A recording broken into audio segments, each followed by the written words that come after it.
Brian Taylor became an activist for marijuana in the 1980s. When he came to town 10 years later, he found a community sympathetic to his cause.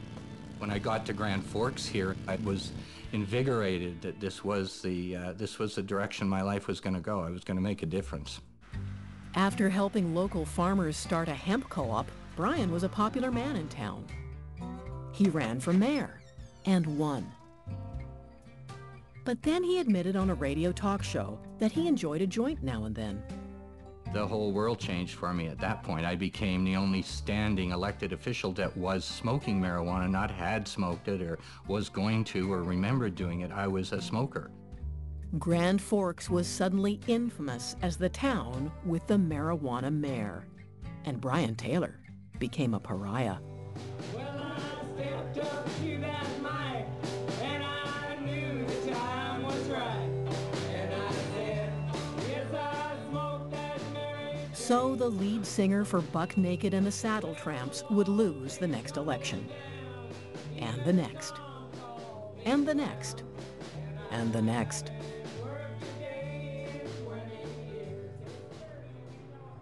The house up the hill from the ex-mayor belongs to RCMP Constable Harland Venema.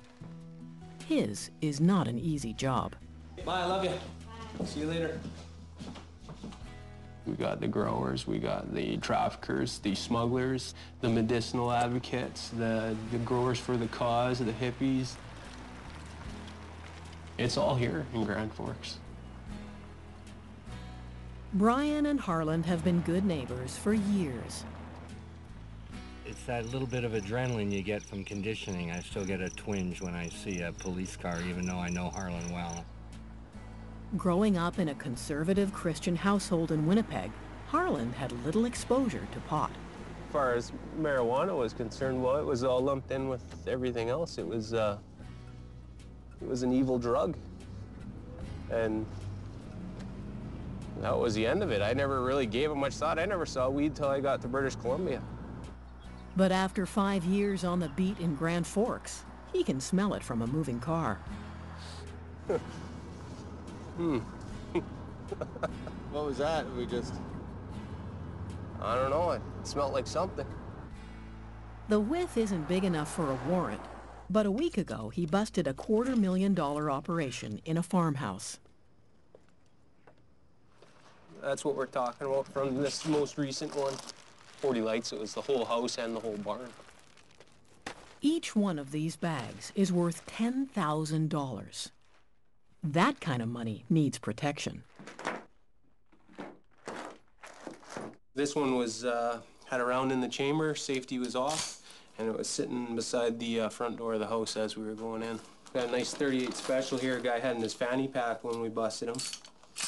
This is disheartening for small town British Columbia. This is just stupidity that this has to come into the picture.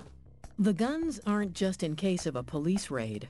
In recent years, armed gangs known as rippers have been robbing grow-ops. Illegal growers are easy prey because a call to police would put them out of business. The rippers just go in, kick down the door, and take the profit. Everything goes wrong during periods of prohibition. The more it's made illegal, the more the prices go up, the more violence caused, the more we enforce the drug wars, the more we get all these problems. The peaceful days of mom-and-pop operations are almost gone. Today, guns, gangs, and grow-ops are found right across the country. With the kinds of technologies we now have for hydroponic, with the nutrients, with the sun lamps, you can grow marijuana anywhere, and that's why this industry has spread across Canada and around the world. An industry that started in BC has steadily expanded eastward, finding new growers and hungry markets. In 2004, Ontario Provincial Police raided the former Molson Brewery in Barrie and found 30,000 plants worth $30 million, the largest bust in Canadian history. In every city across the land, the marijuana business is booming. I think the problem in the last 3 or 4 years has almost increased tenfold. This is an everyday occurrence in Toronto, everyday occurrence in York almost. As the police get more diligent, grow-ops become more sophisticated. Near Chilliwack, just east of Vancouver, a Quonset hut contains an elevator leading to a massive underground bunker. You can see here that we've got 3 tiers of marijuana plants with over 10,000 plants of growing marijuana.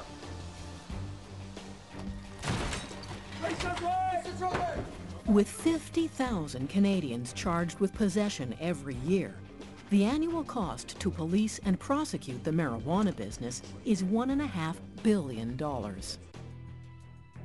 An economic study by the Fraser Institute concludes that prohibition effectively transfers billions of dollars to organized crime. The study recommends marijuana be treated like any other restricted commodity. If it was going to be regulated, say the way we regulate tobacco, and it would just be on a tax basis. If we regulated it the way we regulate alcohol, it might be still sold at state stores. And I'm sure the government would be glad to take the revenue from that activity. Here's the 2 big winners in the marijuana industry: organized crime and their lawyers. Who are the big losers? Taxpayers. In California, business and sales taxes charged on medical marijuana sold through legal dispensaries bring $20 million into the public purse every year. Half-ounce Granddaddy, half-ounce Dragon's Breath. But the government of Canada is having none of it. With respect to decriminalizing small amounts of marijuana, this will never happen under a conservative administration. We have no intention to do that. With no change in sight on the legal horizon, back in Grand Forks, it's business as usual. 2 weeks into the growing season, Taylor returns to check his plants. So they shot up really quick. They have a little bit of infestation. I have a spider mite here too. This is bad news. One of these means many. As soon as you have many, they spread to all your plants and they're all wiped out. Harland is once again out on patrol, looking for growers tending their crops. We're heading up North Fork Valley. I guess if you could put an analogy to it, you know, you go fishing where the fish are.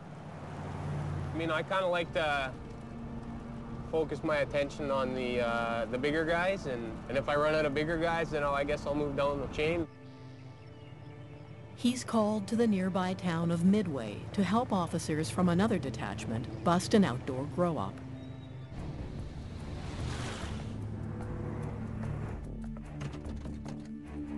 We don't know if he's there right now. Plus, we're going into an area where these guys could be hiding out anywhere. I'm watching us.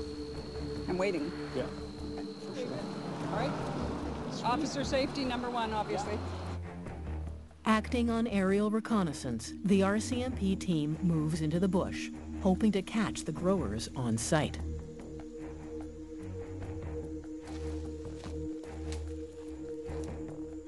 By the time they arrive, the growers have fled, likely tipped off by someone monitoring police radios. They were living on site, and they had basically barbed wire around the whole perimeter here. The mission switches to destroying the crop. 250 plants worth $250,000. Even when growers are caught, most marijuana charges are dismissed on technicalities or reduced in plea bargaining. Of the few cases that do make it to trial, only 1 in 10 leads to jail time. Just in case anybody has any questions.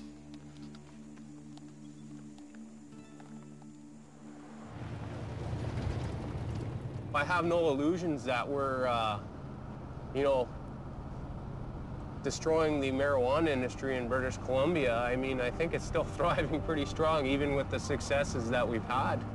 So where does all the marijuana go? Next, an inside look at the multi-billion-dollar export market for marijuana. BC bud marijuana coming out of Canada is the largest narcotic threat we have.